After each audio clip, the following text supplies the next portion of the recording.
bit divert this conversation into towards inclusivity.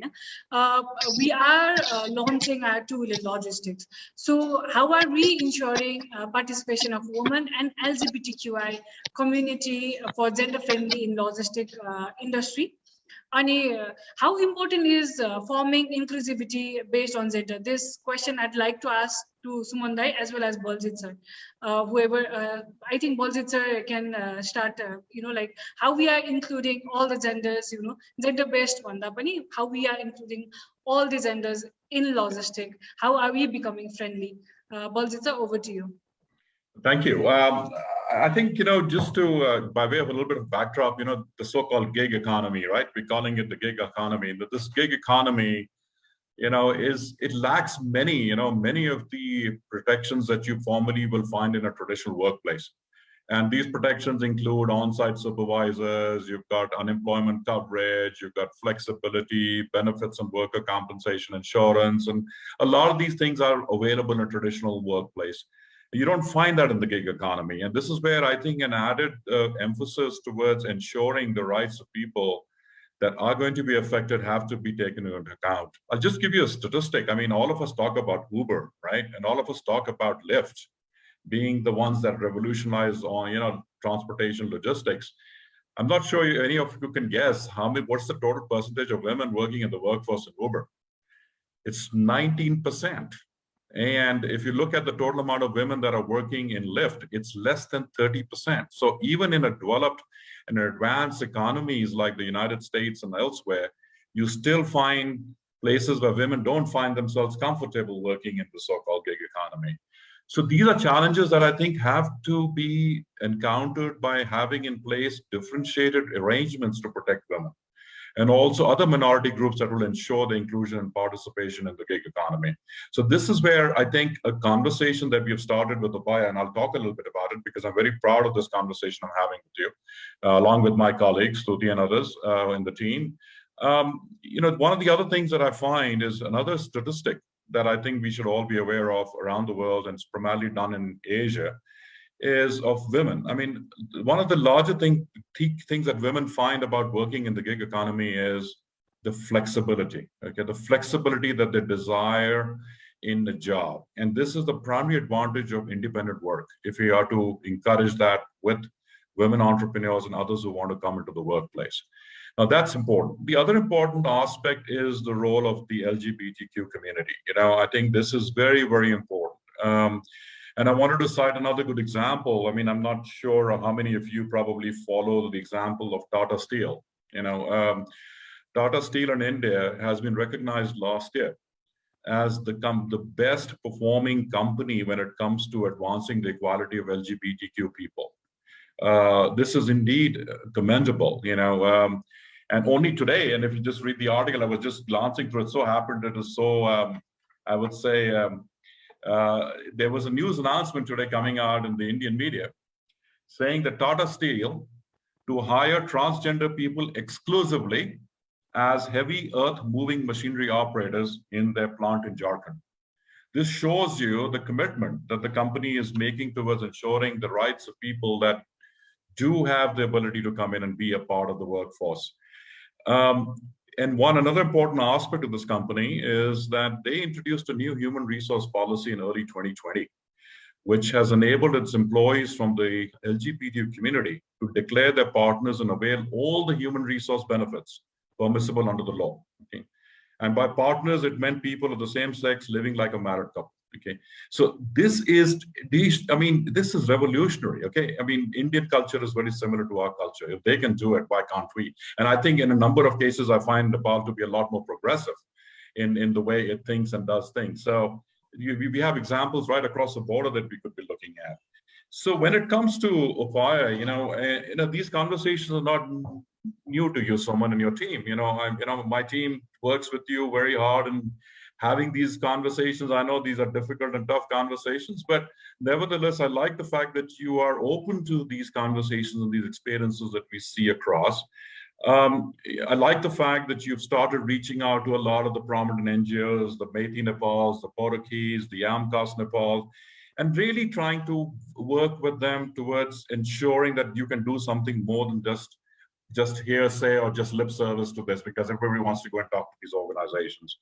Also, your approach in reaching out to the Nepal Transport Women Driver Groups to really mobilize them with a view towards bringing them in an onboarding driver partners is something we like about. And I think we would like you to continue pushing that, and also working with a program like Hamra Saman that basically works with traffic women and helping them seek gainful employment is another endeavor that we like what you're doing.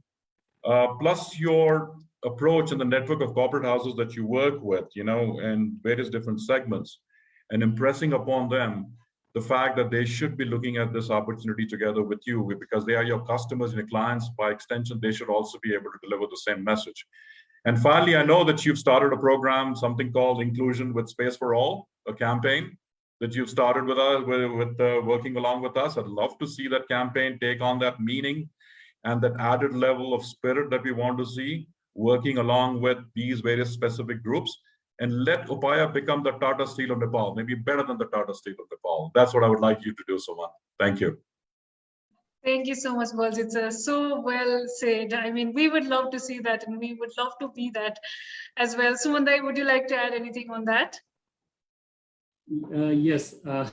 Thank you so much, Baljit. And I think it's not only for the name or the tagline in terms of like Upaya wants to be inclusive. But what we also see is like purely we wanted to be a part of this. And if you ask me the first question in the sense like, which Melisha said, like, do you want to be inclusive, is yes. And why? Because we need them. And I'll tell you why we need them.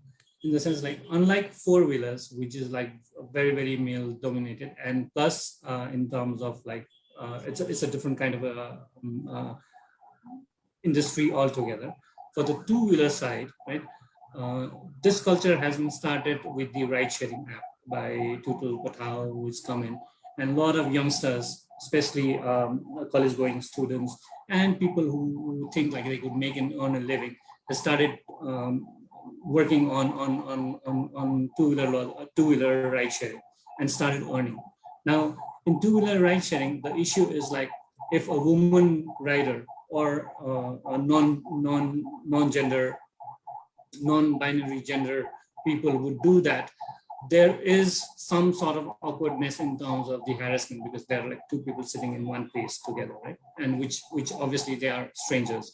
So in case of the logistic, we don't have that, right? But that doesn't mean that the woman or the non-binary gender people would come and automatically be on board. The first thing that needs to happen is like they need to have a working culture. And I completely agree with Baljit, like working culture which is flexible enough, right?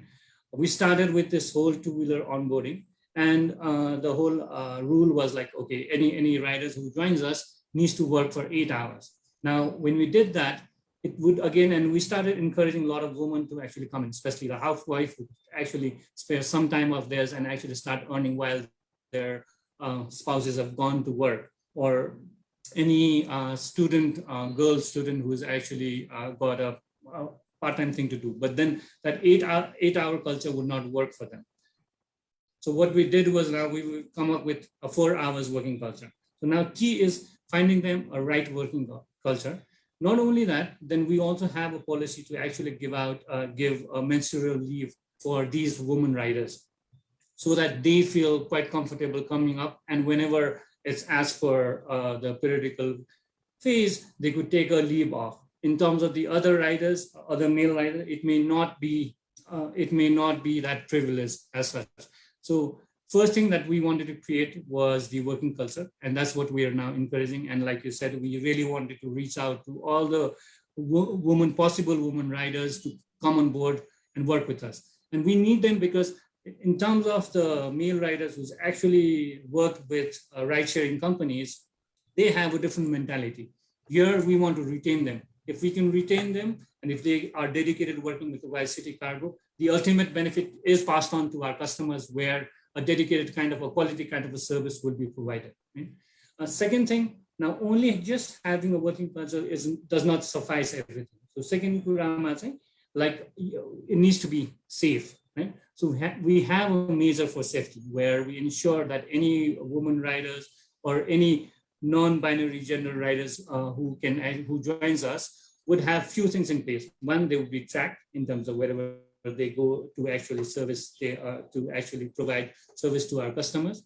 Second, they would actually we'd ensure that they would have an emergency numbers in their mobile phone, which is of the police station as well as our call center. Third, we would also from the call center try to support them in terms of to ensure that they are quite comfortable providing this logistic service to the customers that we actually send them to. So having these three things taken in care, we feel that we are providing that safety measures for our women or the LGBTQI+ riders. And these are the ways that we wanted to actually encourage them to actually join us and be a part of our rider force. And the last thing which we are actually doing is the equality. Key is like they need to feel that they are equal, as good as anybody here who is actually a part of our two-wheeler workforce. And that means that the discrimination is a non-tolerance kind of a thing. So there is any discrimination to anybody is a non-tolerable thing in Upaya CityCargo, and any riders who does that or any employee who does that would face consequences. And so by keeping these three things in place, one is the working condition, the second one is the safety, and the third one is the equity, we ensure that we would now encourage a lot of women riders and the non-binary gender people, along with the people with the disability, to come and join us to actually be a part of this whole growth. Because it's not only like having said that, okay, we want them on board, but we are very committed, and we have actually started this policy from the top management level, along with all the employees knows about it. So we would now, in days to come, we would see a good amount of inclusive rider force for two-wheelers. And this is what we are doing at this point of time.